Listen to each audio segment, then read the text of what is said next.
Now, what should this hearing be and what should it not be? Well, you've heard a number of members on the Republican side of the aisle quite clear on what it should not be. This will not be a political circus.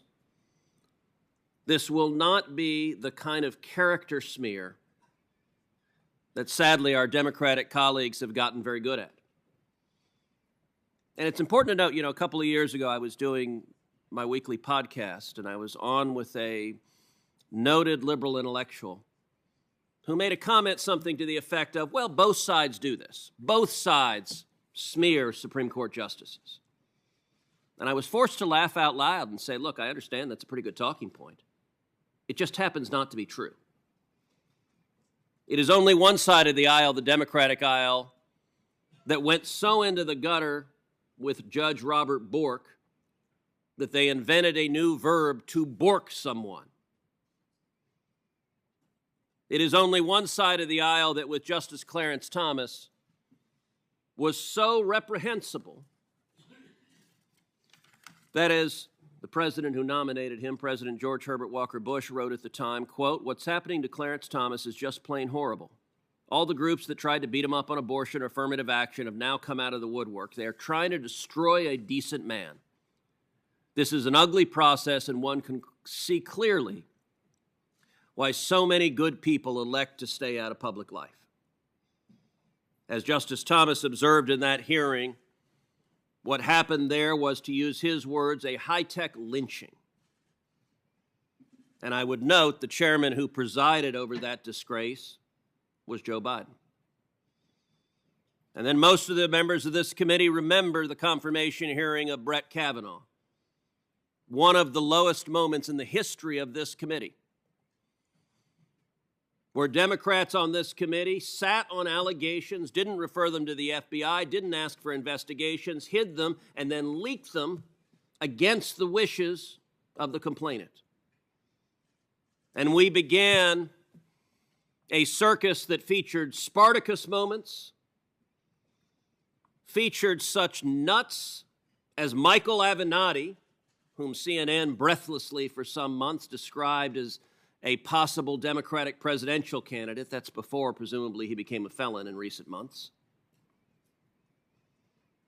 Judge Jackson, I can assure you that your hearing will feature none of that disgraceful behavior. No one is going to inquire into your teenage dating habits. No one is going to ask you with mock severity, do you like beer? But that's not to say this hearing should be non-substantive and non-vigorous. In this hearing, this committee has a responsibility to focus on issues, to focus on your record, to focus on substance, to do our very best to ascertain what kind of justice you would be. And a couple of straw men. It is no longer the case that Supreme Court confirmation hearings are merely about qualifications. There are some who say, well, if the justice is qualified, the Senate should confirm. There was a time that was the case. Our Democratic colleagues have abandoned that standard long ago. Our Democratic colleagues, then Senator Joe Biden, was perfectly happy to vote against John Roberts, someone who was unquestionably qualified for the court. He was perfectly happy to vote against Sam Alito, someone who was unquestionably qualified for the court. And indeed, every member of our Democratic colleagues who was here at the time participated in the first ever filibuster of a Supreme Court justice on partisan lines with Justice Neil Gorsuch. They did so for someone unquestionably qualified, but they had a political agenda, and so every one of them happily filibustered Justice Gorsuch. Likewise, it's not about race.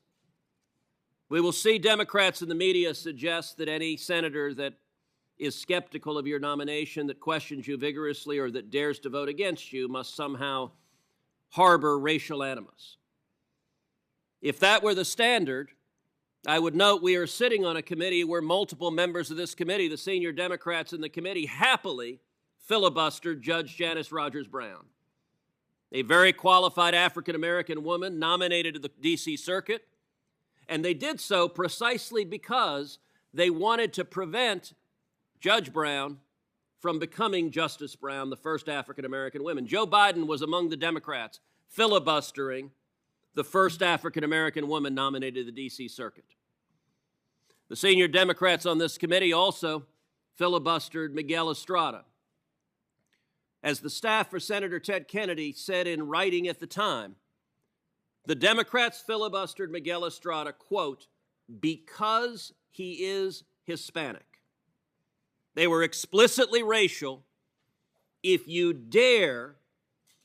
are Hispanic or African American and you dare depart from their political orthodoxy, they will crush you, they will attack you, they will slander you, they will filibuster you. So this is not about race. It is, however, about issues and substance.